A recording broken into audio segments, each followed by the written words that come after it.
好，欢迎您回到新闻大白话的节目现场，我是钱子，介绍这1个小时的来宾。首先是资深媒体人董志森，是大家好。接下来是国际政治专家赖伟乾老师，主持人好，观众朋友大家好。前海军舰舰长吕礼诗，主持人好，各位观众大家好。好，观众朋友，我们来看看美国跟乌克兰已经正式撕破脸了，两造隔空互骂。隔空争执，白宫说了，川普对泽伦斯基很失望哈，所以这个怒火啊，两边都在烧。我们看到美国的财政部长上个礼拜才访问了乌克兰，可是回来之后呢，川普指控泽伦斯基说：“嘿，你对我们的这个财政部长啊无理对待耶，哈，他去那儿可是空手而返，怎么回事呢？你给我一个交代呀！”连续3天，两个人你来我往哦。川普当然批评乌克兰，批评泽伦斯基哦。外界就说为什么这么急？应该是普丁给压力吗？哦，这个是来自于 New Talk 的报道说哦，美国的国安顾问呐、哦各个部门呐、都在补刀，包括你看到呢，在 Fox News 福斯电视台哦，这个是美国国家安全顾问哦瓦尔兹哦，他就说哈。乌克兰的战争时代已经结束了哦，基辅哦，尤其乌克兰的当局有些言论呐、你对我们川普哈很不尊重呢，侮辱哦，没有办法接受，你要客气一点呐，仔细考虑，并且签署协议。其实老实讲，这有一点点是黑道在，或者是哦已经有一个威胁的语气的，你要不要签？客气一点哦，啊不签拉倒，大概是这样的意思啦哦，真的两边撕破脸了，马斯克。补第2刀，马斯克说，泽伦斯基呀、已经受到乌克兰的全民唾弃，你过去那个民调都假的啊，你也没改选呐、所以你的正当性哦，其实是有问题的如果现在举行大选，马斯克说泽伦斯基知道自己会惨败，而且他在利用军民伤亡谋取政治利益，这个话讲得赤裸裸，而且讲得很白啊。泽伦斯基怎么可能吞得下这口气哦？所以当然他还在做困兽之斗，不只是马斯克哦，副总统范斯哦，他也讲了哦，他其实是对一个人喊话，这是英国的历史学家弗格森哦，他同时也是 Stanford 大学的教授哦，他直接跟这个教授讲说，拜托你们不要再道德空谈了，你要面对现实，欧洲的武器都打光了，军工又无力。到底这个战争要怎么持续下去？范斯其实某种程度就把那些左派的人哦，或者是过去民主党的主张那些人又拉回来说，你要知道啊，你呀这个学者弗格森，你连战场的现实都搞不清楚，俄军的数量优势以及欧洲武器的库存已经快要没了，你们还在讲那些道德啊，还在讲那些空话啊，回到现实吧，各位兄弟。所以现在的状况，泽伦斯基在做困兽之斗，局面对他来说非常的不利哦。可是他还是持续的在喊话，他说：“你美国太没有道义了，你只给我乌克兰1000亿美元，现在叫我还5000亿，这是什么高利贷啊？太可恶了哦！”不断的发生，泽伦斯基说不让乌克兰加入北约是谁在阻挡？这4国啦，匈牙利、斯洛伐克、德国和美国。你们在扯后腿他很愤怒可是现在的愤怒到底还有没有用处？现实是现实我们再来看看呢，美国据起草联合国挺乌克兰决议，真的都是对泽伦斯基不利的，也反对 G7 声明谴责俄罗斯，看起来大势已去。美国心意已决。观众朋友，我们再来看看，包括乌克兰最后可能被瓜分成3份。还传出来说，美国建议中国跟巴西向乌克兰来驻军，理由是什么？因为如果要停火嘛，那附近必须要有一些维和的一些军队。如果只是欧洲国家的话，可能没有办法达到预期的效果，因为这些欧洲国家也伤痕累累，钱也都给的差不多了。如果把中国跟巴西等非欧洲国家把它拉进来这个维和行动，他们认为可能比较有效率。那另外，俄罗斯同意跟美国所有的议题重启对话，不接受北约成员国这些部队赴乌克兰维和。所以你可以看到呢，现在所有的方向呢都看起来是美国跟俄罗斯达成的协议而且要全面启动过去的一些交流。另外呢，有一些有一些这个欧洲人可能会担心的事情是川普可能会让更多。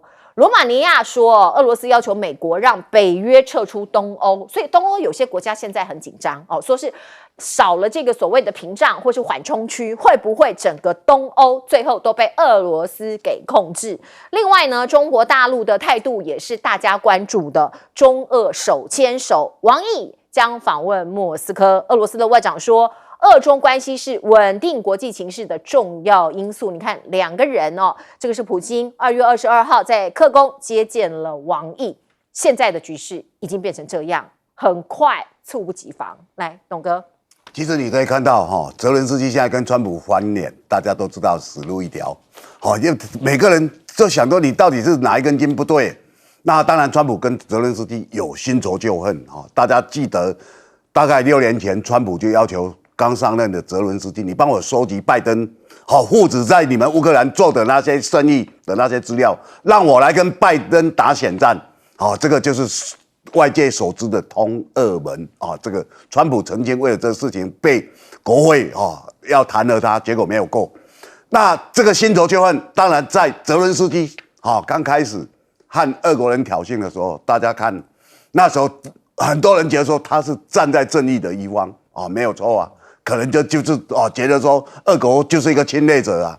但是这个仗一直打下来，各位朋友，下个礼拜一24号就是俄乌战争3周年，是就3周年，死了多少人，多少性命？那当然最惨的是乌克兰，因为当初鼓励他去挑衅的这些国家的资源越给越少了，自己撑不下去了。过去整个欧洲最强是德国，现在德国很惨啊。为什么？光燃料费上涨，它的时候经营的成本通通比过去比其他的国家都要高出好几倍。他现在因为德国人是标榜不用核电的，所以他只能跟法国买电，自己在生产一些所谓利润，价格都特别高。大家可以看到，整个欧洲被这场俄乌战争拖累。那这种情况，泽伦斯基还跟川普两个在斗口角，因为他发现，他说川普是在一个谎言的时空里面对他污蔑。那其实川普常常有些资讯不一定很正确，但是你今天形势比人强嘛，而且他讲很多话实在是非常可笑让我就想起了谢寒冰谢寒冰第一天讲曹兴诚的时候。然后曹兴诚当天晚上马上说这是伪造的，这是伪造的。然后第二天呛谢寒冰，他讲话讲得很好笑。他谢寒冰你的牢做定了，你再哭哭啼啼来找我也没用。现在对于那种声纹照片的那种刑罚非常的重怎么样你明明说要告人家民事，民事跟坐牢哪有什么关系？又不是刑事，胡说八道嘛。然后接下来就开始转弯了。他还没转弯之前，吴思瑶。一堆，包括我们陆委会主委，大家都全力去挺他。哎呀，那就身为照片，结果现在通通被曹董给打脸了。你看到就这样，泽伦斯基准备要被打脸了。为什么？因为他周遭的国家根本大家一看美国的态度这样，现在慌了。现在欧洲这些国家以马克龙为首，他现在要跑去白宫要去找川普，说你不能这样。川普不会鸟他了。我跟各位朋友讲，川普他这个决心已经定了，不管你要怎么批评他，他认为说，至少美国没有必要再给这些资源。我打仗，我是商人，我将本求利。你要我帮你，提供武器给你资源的话，你要拿东西来换我怎么会做赔本的生意嘛？对不对？川普把国际研究署那些东西也通通删掉了，他为什么每天在删公务员？他如果想法是怎么样？这些人是没用，我要省钱嘛。他就是一个商人，把这个想清楚你就知道泽伦斯基这个人多么无聊然后多么看不清楚时事。他以为他那时候抗俄的时候，全世界都给他掌声，然后越抗，声音越来越弱到最后，现在开始在数落别人说你们怎么没有援助我，然后开始骂斯洛伐克、匈牙利、德国、美国，你们就不支持我加入北约。各位朋友。北约总共有32个国家，有2个在美洲啦，美国、加拿大，其他30个都在欧洲欧洲你就要跟俄国人面对那你今天的意思是什么？说你们阻止我加入北约，因为我要跟俄国人对打。我加入北约的意思是什么？如果我跟他对打，你们32个国家必须派兵来参与耶。这32个国家头壳坏气吗？人家要让你进入吗？你今天要挑衅一个强权，然后说你们必须来帮我打，派兵来帮我打，给我武器，给我钱，天底下有这个道理吗？所以我们今天其实整个国际的局势看得很清楚。那川普是最明白的，我不要美国人再出钱。那你要我出钱可以，你拿东西来换，你的稀土或怎么样？为什么川普谴责他？你让我的财政部长空手，因为你什么都不签啊。你如果签的话，你拿稀土或其他的什么东西来跟我换，让我可以再继续提供你其他资源，这是交换的一个生意。你不要认为像过去拜登那个时代，我白白给你，那个时代已经过去了。泽伦斯基完全不明白现实。还在那边讲这些话越来就越像曹兴诚了。真的是社会现实哦。这个国际间其实也是一样的。赖老师，泽连斯基确实可以骂拜登，可以骂北约的若干的政治领袖，那是因为他们是挑拨他、煽动他，跟俄罗斯打起仗。可是他不能骂川普，为什么？因为川普自始至终都反对这场战争，而且他认为如果他当总统的话，这场战争是不会发生的。那既然一个总统他是自始至终都反对，他也认为不会发生，而且他认为我现在在处理的就是让这个战争停止，你还来骂我，那对于他来讲的话，他当然不能忍受。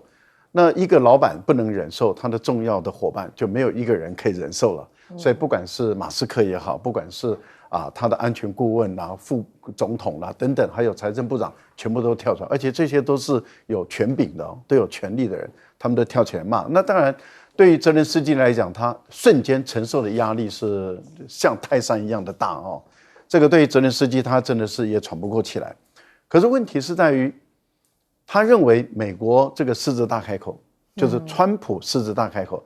川普要多少东西呢？他要未开发的，所以已开发的不算因为已开发的有一些已经落入俄罗斯手中，是4个矿坑，2个矿场是在俄罗斯手里面，大部分的稀土矿已开发的都在俄国的手中了。那川普要的是未开发，未开发也包括铀矿，现在欧洲、美国他们最缺的铀矿，还有包括钛矿，另外还有其他的稀土矿，包括石墨、锂等这些，那都是在电动车里面最重要的。而这些矿区不是一点点，它是一成片，因为都还没有开发。大概有多少呢？冬天的达沃斯论坛，他们的估计至少12兆美元至少12兆美元。那各位，川普要一半因为未开发嘛，未开发你投资到时候能不能探看得到？那只是一种透过人造卫星去侦测估算，说12兆美元。那对川普来说的话，我们是以可靠的为主那未来那个还不确定的，所以我要的是5000万。坦白说，你也知道这个价钱5000万怎么谈，也可能是12兆谈成5000万，或者是6兆谈成5000万都有可能的事情。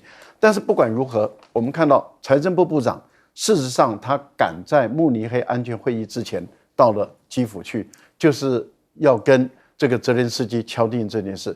敲定完了以后，泽连斯基到慕尼黑的安全会议范斯，你看他一个副总统，因为其他的像没有到那么高层级嘛，他一个副总统亲自去率队去，率了他的国务卿安全助理这些人都去的目的就是为了签。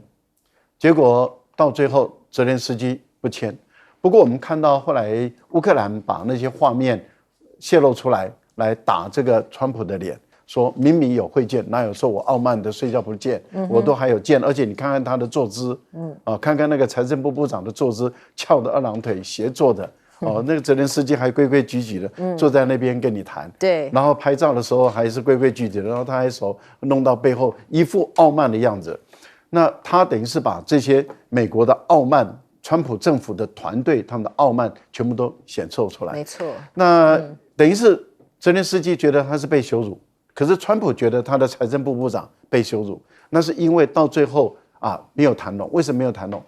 对泽连斯基来讲，我要安全保障，范斯最后没有给安全保障，而且呢，泽连斯基到了慕尼黑安全会议，确定了一件事，就是原来美俄的国务卿、外交部长的团队一定会在利雅得谈判了。这个对泽连斯基来讲就是被背叛吧？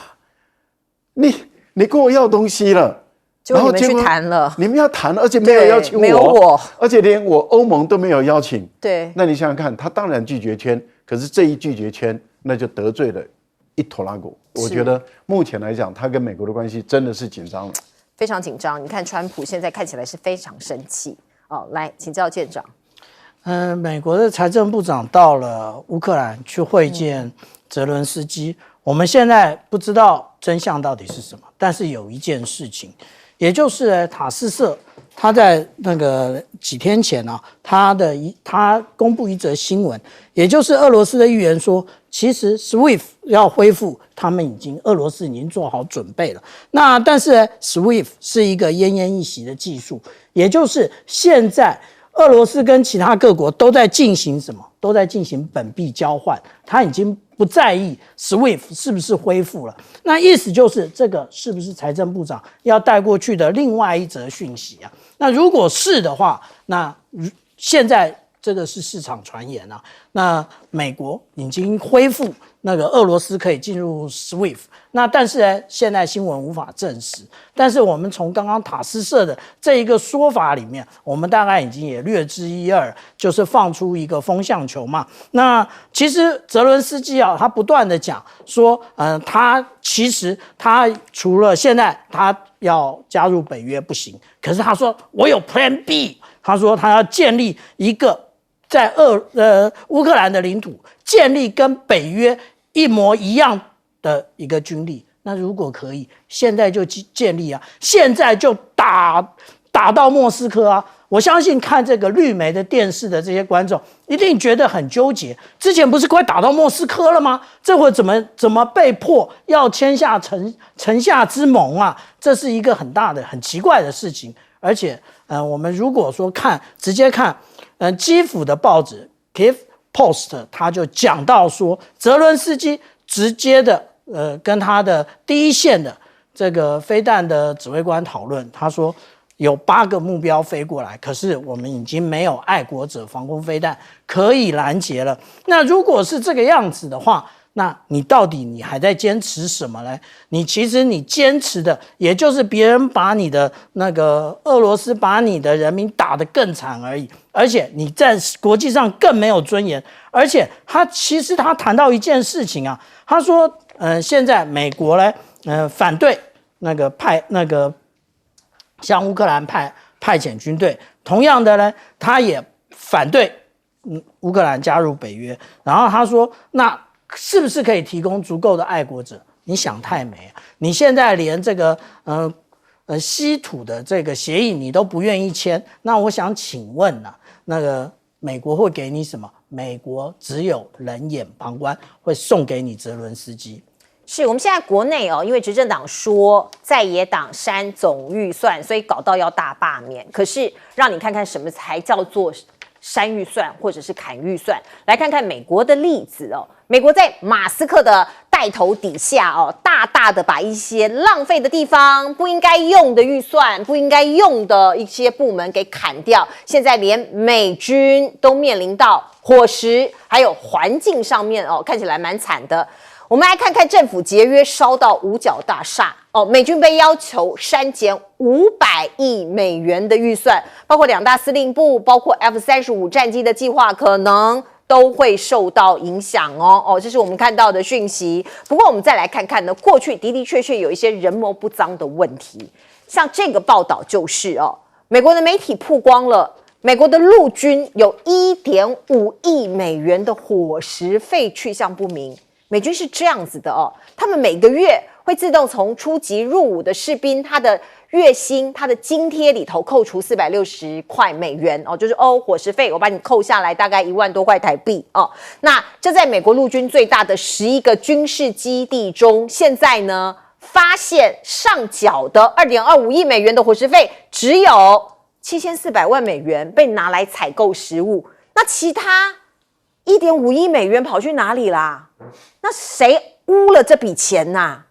所以现在他们在算总账所以为什么会这么少的钱被拿来买食物？所以你就可以看到这些美军吃的东西都是什么？少少的豆子，还有一小片吐司所以这些美军很可怜呢，这是全世界最强大的军队，怎么会被这样子对待呢？所以这也是包括马斯克在内的人想要做一些预算的调整或者是删预算的一个目的，包括你看到他们的军营说是军事训练中心之一的布拉格堡里头都是斑点，都是霉菌这是他们的营房所以我们可以看到像是这样子的一些事情在川普上任之后，他也在清洗美国的军队有一些上将，有一些将领被拔掉了，包括你看到美国的4星上将这一位我们知道的是这个米利那川普一上任就把他给拔下来连他的安保待遇都没有了，而且成立了调查委员会，把他降为3星，可能4星拔掉1颗星变成3星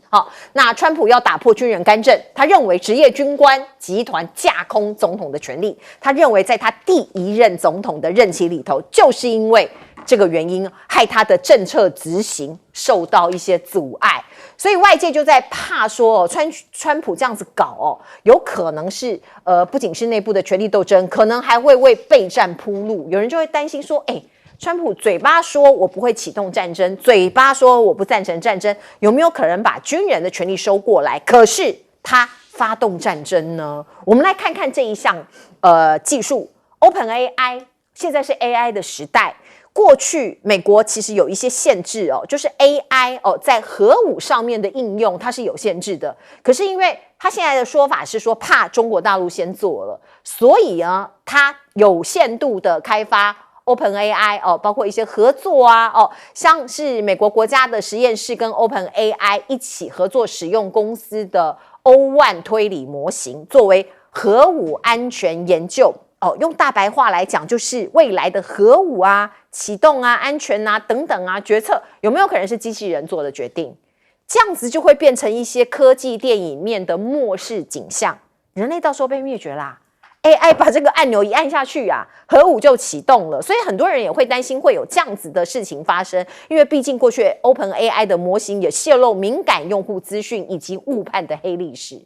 那我们再来看看，包括 AI 可以用在哪一些军事训练上包括我们看到了美国海军也在研究跟这个所谓的水面作战中心空军实验研究中心、洛克希德马丁还有波音一起做什么事呢？设计新的 AI 系统，进行雷射武器的目标辨识跟射击，所以 AI 的运用越来越广泛，尤其是在军事上面。而另外我们看到对岸中国大陆的歼36据说是提前3年现身，这是有网友应该是网友拍下来放在微博上面的一幅图案那我们可以看到呢，就是歼36可能的外形。美国的这个专家就说这可能是美国下个世代空优的最大对手。那说是上头有附带一段简短的文字说，这是中国歼36完成第2次试飞那专家也看了说这个隐形的性能还有远程的作战能力可以挑战现在有的防空系统，迫使各国重新评估战略部署。那另外印度现在超不爽，为什么不爽？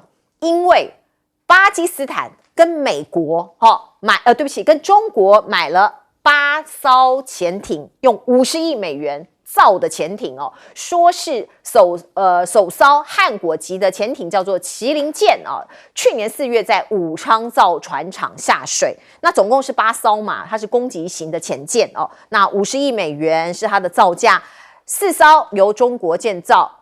后面4艘在中国支持下于巴基斯坦的克拉兹造船厂建造。那当然印度就会很忌惮因为他们是一个这个某种程度的对手。那另外呢，印度也在研发它的空中的一些武器一些战斗机，第5代的 AMCA 说是陷入了困境。那空军司令说现在看起来有 bug 有一些这个阻碍，毫无信心。来请教赖老师。连续5年，每一年要砍掉8%的预算，所以每一年国防预算本来是8000多亿嘛那现在砍了500多亿，可是明年还是要再砍8%，就是从8000多亿再砍8%。那你想想看，这样一直砍下去的话，很有可能砍到第4年大概只要6、7千亿左右。那慢慢的回到奥巴马时代，奥巴马当时的天花板就定在5600亿左右不要突破这个天花板。最主要的原因在哪里？可是我觉得美国这样砍可能很困难了。为什么？因为他们的通货膨胀是非常严重的那通货膨胀严重，你想想看，物价都上涨，生活的行政的开销也都上涨武器的研发也各种成本都上涨。那你现在开始在砍的时候，会不会造成他们的这些行政费用的不足那这个是他们内部里面要去算的。可是马斯克透过这一群年轻的小伙子用 AI 的方式来运算，他们很快的就发现了美国的军方的浪费情况很严重，贪腐的情况也很严重。例如说，最近一直揭露出来的有一个钢杯要几万块钱，然后通一个航母的抽水马桶要40万美元等等的，对这些所有的消息一直在揭露出来。当然，他们有很多专家会说，哎呀，因为这个钢杯要放在飞机上，所以呢，那个飞机要有特殊的性能，那飞机也没几架所以呢，那种特殊的钢杯要经过很多测试，所以那个费用就一直叠加上去，所以造价就很贵。可是马斯克是科技专家他会觉得听你在胡说八道，你去忽悠一些政客可以，你忽悠我，这个好像说不太过去了所以这些都要经过检证。不过克扣士兵的伙食费是万要不得，很糟糕，因为这个是尤其为什么会从新兵着手，还搞不清楚状况。如果你是老鸟的话，他调过很多单位，我伙食这个样子，他就敲完了。对。可是为什么会往新兵？因为搞不清楚嘛，以为菜鸟。对，菜鸟嘛，刚当兵的，所以他以为到美国的军队吃饭，在新训中心是为了锻炼我们的强健体魄，要吃人家所不能吃的苦，忍人家所不能忍的气所以我们就要吃的少少的只要营养够就行。可是营养够吗？我们也不晓得对，按照这种情况，以他们新兵的这种体能的耗费量那么大，坦白说，这些真的是不够支撑的我觉得这个部分里面都显示出美国的军方确实是需要整顿的。所以《经济学人》杂志就是说，如果川普跟马斯克能成功的话，那真的是一个卓越的成就，因为在过去从来没有人成功。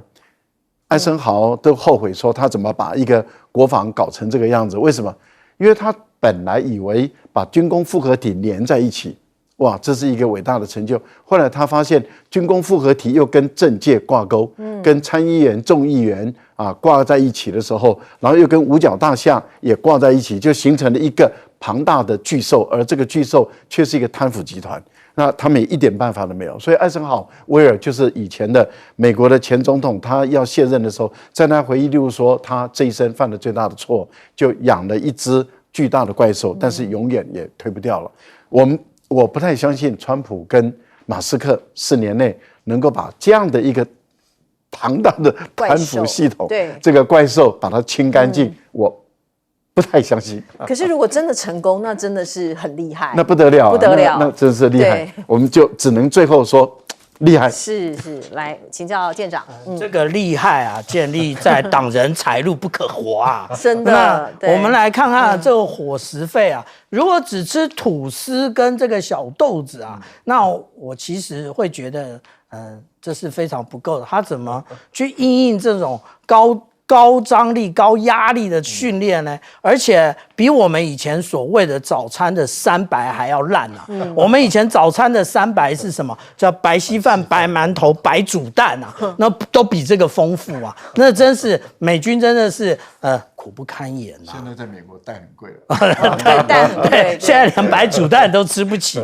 那其实我们看到马斯克这对于美国军方的查账现在我们讲到说，查到伙食费之外，最新的消息也就是五角大厦发表了一个备忘录，通知他的所有的高阶的一个领导，他们要查什么？他们要查非必要的一个咨询合同也就是说，现在呢，如果说你确定这一些咨询案你需要的话，你必须呢，你要附属上你军官的那个一般或者是高阶军官的那个名称以及服务单位才可以。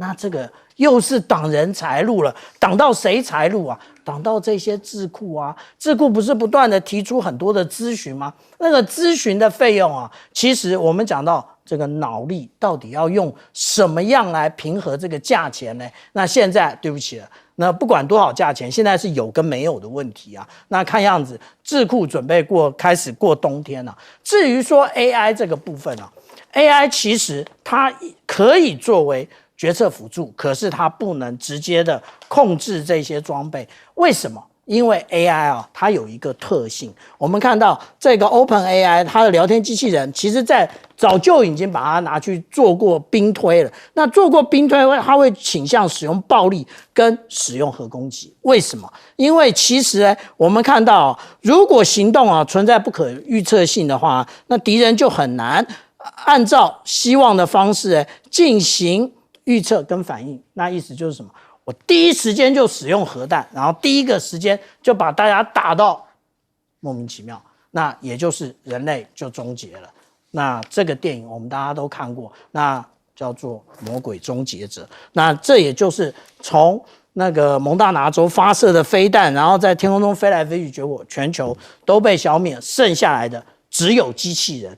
那这个就是我们讲到的，其实，中美两大强国为什么现在讲到多极世界？其实从2023年的时候，我们就可以看到啊，习近平主席跟拜登总统他们就经过多次的会谈，其实他们都在预防这个人工智慧那个它的一个潜在的危险。那也就是我们刚刚讲到的那个核指挥，必须要有人在里面。不可以直接的指挥，可是它可以进行这一个决策辅助啊。那所以我们到底现在活在一个什么世界呢？很难讲。为什么？因为 AI 随时会把我们消灭。对，我们真的不希望看到这个科幻电影成真，那很可怕好，来，董哥。所以各位，你如果把它整理起来，会发现说，川普为什么对俄国人相对比较友善？他现在要拉拢俄国来对付中国大陆。中国大陆是他首选，所以你看到川普的儿子这几天接受访问，他想说哇，为什么他针对的是中国？现在不是俄乌战争吗？对，不是那个加沙走廊吗？不是，因为他知道他的目标是在中国大陆。那中国大陆这几年的发展，其实令川普周遭很多人非常担心，因为现在全世界所有战争最主要是科技战马斯克最清楚。那这些动作，你如果以这一年多来，大家可以看到，从你封杀中国的时候，华为的 Mate 60已经出来了赖老师就有一只这样的手机大家知道他已经不再靠苹果或者我们所熟知的，对不对？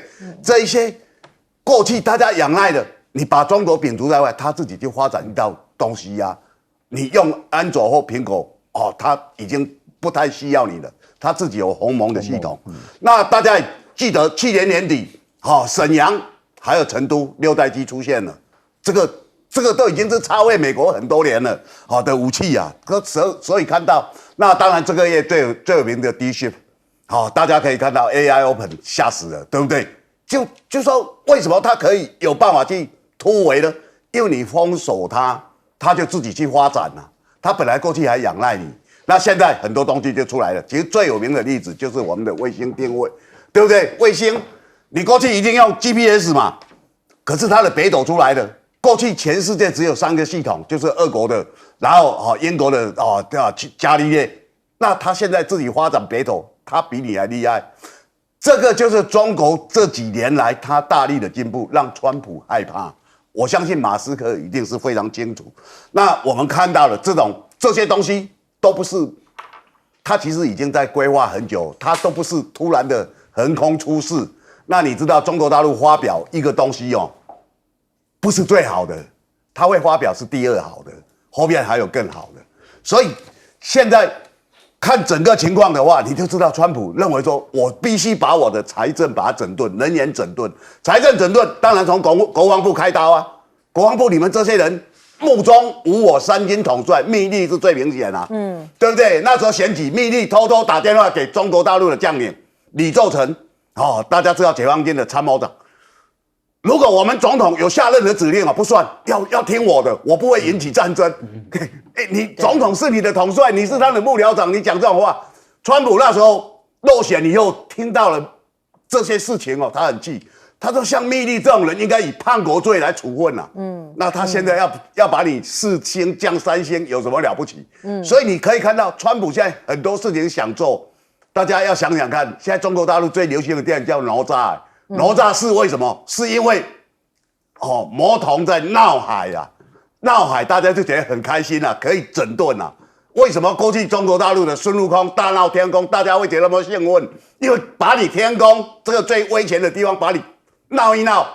那川普现在做的事情很像，各位朋友，当然我们觉得很多事情已经违背了这个常规，是，可是他现在是全世界权力最大，他要做，没有人拿他有办法，不管是死是活，或者成功或失败，你就只能依照他的方式去做了。没有错，没有错。尽管川普做法很荒谬，在某一些地方，可是你也没有办法。而且董哥讲的没有错，他的头号目标就是中国大陆，就是中国。我们再来看看呢，美国的国务院现在也出招了哦。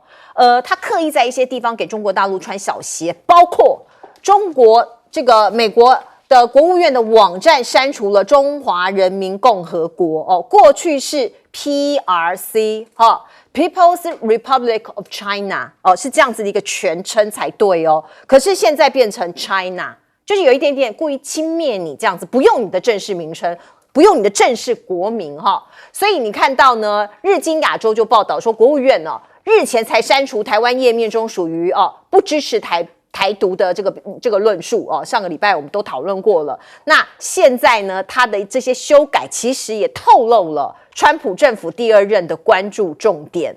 而另外呢，像是这样子的一个 PRC 改成 China 的这个页面的这个字眼的改变，北京当然很生气强烈不满他的发言人就讲说你这样是鼓噪中美战略竞争所以呢，有路透社的记者就问他说，川普表示希望中国的领导人访问美国你怎么回应呢？这个发言人就讲说，我没有可以提供的信息。看起来中国也很生气你要我去访问，门都没有至少目前为止看起来态度是这样。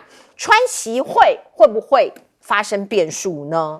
我们看到现在的是中国驻美大使馆的发言人就说你要叫我们一起防治毒品，我们都做了呀，那你还要涨我们的关税，那现在呢，我可能会绕过你。他暗示可能会绕过美国跟他国合作我不跟你美国合作，我跟其他国家合作。那美国的财政部长他就说即将我未来会跟中国同等级的官员进行通话呼吁北京应该透过促进内需来重新平衡经济表面上是这样，可是私底下加大关税各种的限制其实这些东西都没有解除。而另外我们看到川普说，如果我关税的政策成功的话，你看我都跟他们收10%、20%、25%，你美国人你们以后就不用缴税了呢直接说你们很好，你们不用担心通膨我们就把这个外国人的税都给他收过来所以川普现在动手砍了将近7000名员工，他废了国税局，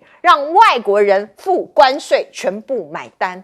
哇，他真的是这个是横空出世，从来没有看过这样的人。那另外我们看到呢，学者就说我们现在面对的是川普所以未来东协你要避险，需要有更多的贸易伙伴。大家其实每一个国家都在想，你要怎么样把自己的险境尽量避开。那马来西亚就想跟中国和海湾国家举行高峰会，要合作不会选边站。那越南也一样包括拼经济，因为现在他们有很多的工厂，用电量非常大，每一年增加14%，他计划向中国以及辽国扩大购电所以你看到呢，包括越南的国会也批准通往中国的新的这个铁路的一个网络，这一年哪一年呢？2030年将会完工。来，我们来问一下赖老师。有关于美国国务院的更改一些规定坦白说形成了一种新的模糊我觉得对民进党政府来说，其实他内心里面有焦虑因为你看刚拿掉不支持台独的时候，他们好开心，还发表感谢尤其林佳龙还很感谢美国做这样的一件事情。但是结果他把中华人民共和国改为 China， 可他又有直接跟大陆说，我们还是一个中国原则。那原本如果讲中华人民共和国，那指的就是大陆那边，台湾这边还不是中华人民共和国。对，所以它原本有这样的一个模糊的一个地带，就是说一个中国，然后一个是中华民国。对，我们是 Republic of China。对，然后它跟台湾有这个实质性的外交关系。然后它跟台湾有这个台湾关系法这样的一个情形，然后还有派驻代表在台湾来。可是他讲的中华人民共和国在国务院里面，大家都知道，一定指的是海峡的那一岸。可是他把它拿掉以后，那就变成两岸都回到一个中国了，就变 China， 一个 China 了。那这一个 China 里面所以因为他一个回到一个中国，他当然就不需要再讲我支不支持台独了。就是说我支持还是不支持，他就不需要讲了，因为我就是一个中国原则了。可是这个中国原则到底是跟北京还是跟台湾？他承认北京还是承认台湾？那就又有空间了。所以对民进党来讲的话，如果他承认台湾的话，那他跟大陆这边就会结束关系。那他如果承认大陆那边的话，那他跟台湾，那台湾就是必须是大陆的一部分了。可是以目前来讲，他当然承认大陆嘛。这是第一个。第二个还是有大使馆嘛。就双方派有大使馆。对。而且他真正的交涉的对象还是北京嘛，还是中国大陆。所以我觉得当他改这样的一个两手手法以后，对民进党政府来讲，他忐忑不安的，因为他不知道到最后他是在盘算什么，是不是又在打另外一种台湾牌来跟大陆，好像就是说我也可以承认台湾了，因为我们也知道美国的国会里面有一些议员最近正在讨论说跟大陆断交或者跟结束关系，只转而承认中华民国这样的一个情况。那中华民国你也简称就是 China 嘛。如果理论上讲，不过民进党如果不承认中华民国就是叫中国的话，那民进党就没办法跟美国正式建立关系了。所以民进党你要赶快回来，我们的历史教科书从我们是炎黄子孙，是道道地地的中国人开始写起啊！你不能再把我们自己推成为南岛语族的人了。这个是你民进党你要赶快改你的教科书啊，这迫不及待啊，刻不容缓啊，不然的话谁那个来争呢？对不对？这个是一个，我觉得对于因为国务院这样改的时候，其实你可以知道太模糊了，弹性太大了。对，那要怎么未来的发展，那就变化就多了。所以我觉得，如果赖清德懂的话，他应该开始有点焦虑了。他们的团队可能开始在想，我这另外一个有关于川普认为关税就可以解决美国人所得税的问题。假设他的关税对象是指中国大陆的话，大陆跟美国也不过6000多亿美元的贸易额。请问一下，6000多亿美元的贸易额占你22万亿元的22万亿元的总产值，那你的税那么高，那这一些关税哪填得到你？是，而且你也影响不了中国大陆，因为只占它的 GDP 的3.33%而已嘛。对，川普到底是在盘算什么？葫芦里卖什么药？我们进一下广告。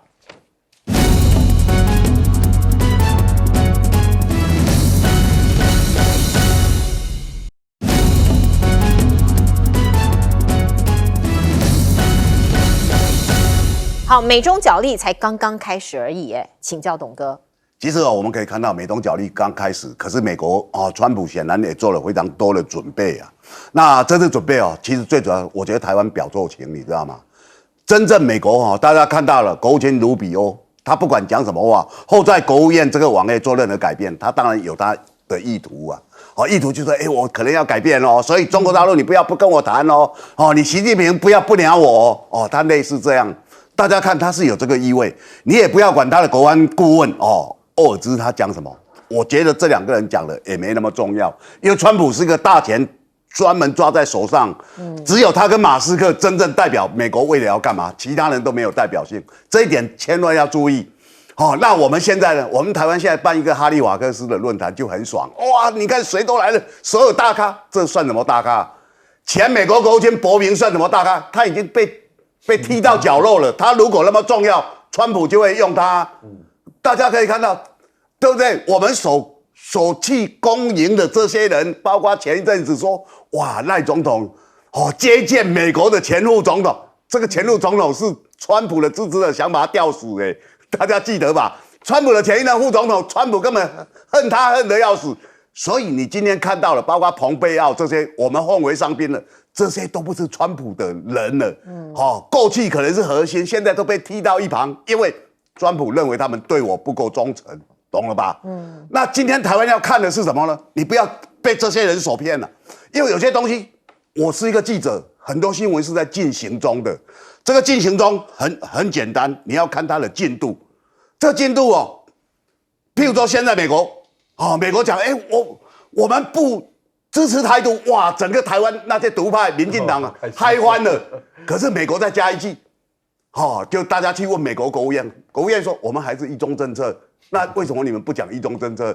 现在一中政策，刚刚赖老师所讲，他把你拉回，你们民进党搞台独共和国，我把你拉回中华民国，你怎么办？你怎么对独派交代？有些东西它是在进行的，你要看它的后续，不是只有一句话你这么爽嘛，对不对？你看曹兴诚讲谢寒冰那个就是合成照片，哇，民进党高兴死了，所有争论节目，哇骂谢寒冰你作假，吴思瑶出来骂，哇，我们陆委会出来骂，大家讲得好爽哦，然后讲好爽以后，还去求谢寒冰写了半天，然后结果呢，第二天曹兴诚改口了，说有，这是我的私密照片，你凭什么可以给我公布？哇，这些人每个人都被打脸。我告诉你新闻有时候你不要马上做回应是怎么样？因为很多新闻那些东西的理真真假假，或者他在进行的时候，这个叫做让子弹飞啊，是让子弹飞一会儿，不要急着上车。我们进一下广告。